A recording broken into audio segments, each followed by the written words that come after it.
Secretaries, good morning. Happy New Year. Ano-ano po yung exact items that were vetoed by the President that constitute the 92.5 billion pesos that was removed from unprogrammed appropriations? There are, I'll take this question. There are roughly 10 items in the unprogrammed fund. Ang tinanggal yung budgetary support to GOCCs, ang halaga niyan roughly 6,895 million. Yung fiscal support sa CARS program na 4.320 billion. Insurance for government assets na 2 billion. Prior years LGU shares na 14 million. Race program, 250,000. GOP counterpart sa foreign assisted projects sa 35 billion 769 million. Payments of PS requirements na 43 billion 245 million na nakapaloob na sa iba't ibang ehensya ng pamalaan. At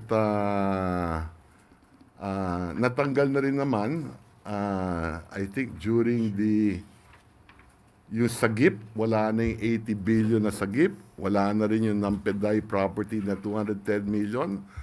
Public health emergency benefits na 6.7 billion. Marawi siege victims compensation under the NEP then was 2 billion. Ang natira na lang ay support, tatlong item na lang ang natira. Support to foreign assisted projects, 97 billion 305 million. Revised AFP modernization program na 50 billion at risk management program na 3.6 billion. So ito yung natira sa unprogrammed fund, roughly 150 billion 905 million na more or less katumbas ng unprogrammed fund noong 2019. Sir, follow-up question. Sir, the President promised the judicious spending of taxpayers' money under the 2026 national budget. What is the administration doing to police, if not totally temper, the grant of excessive bonuses, either to lawmakers, to cabinet secretaries, or anyone in government in general? Especially these were recently flagged by several lawmakers in recent weeks.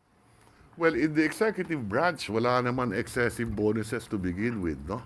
Pangalawa, kung ang tinutukoy po ninyo ay yung budget ng Kongreso, nung nakaraang taon, ang budget ng Kongreso, kung hindi ako nagkakamali, ay 50 billion. 50 billion and correct. In 2025 GAE, ang Kongreso ay may budget ng 50 billion. Sa taong 2026, ang budget ng Kongreso ay 38.6 billion. So nabawasan ng roughly 12 billion yung budget ng Kongreso in 2026 compared to 2025. Sorry, sir. Anong items po yung natanggal under nung 12 billion that was removed from Congress? This is both for the House and the Senate, That right? is correct. For the House and the Senate and Commission on Appointments and Senate Electoral Tribunal. I don't have the details with me, but maybe the DBM would have them. Yes, Sec.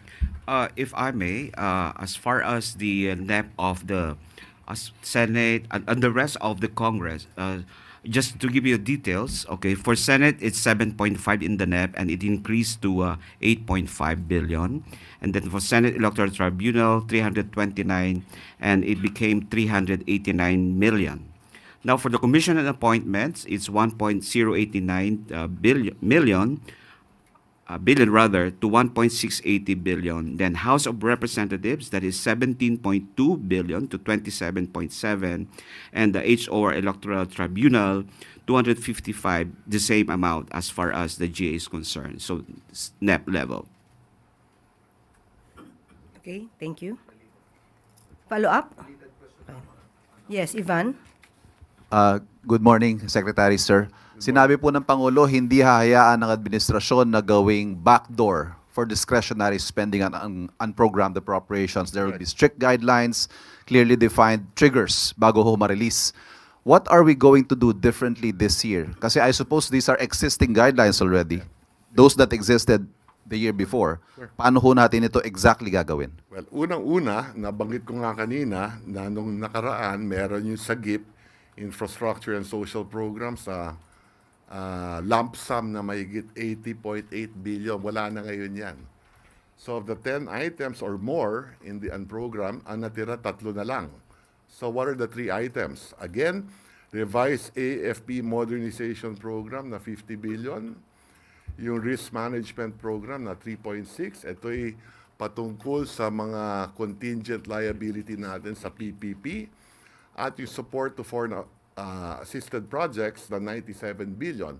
Ang pagkaintindi ko dito sa support to foreign assisted projects, ang loan proceeds, karamihan dito ay yung mga that did not make the cut nung ginawa ang budget for 2026 na in the pipeline. So hindi napasama sa program yan dahil wala pang maliwanag, kaya nasaan program yan. So ito yung mga that did not make the cut nung ginagawa ng DBM yung budget for 2026. Thank you, Ivan.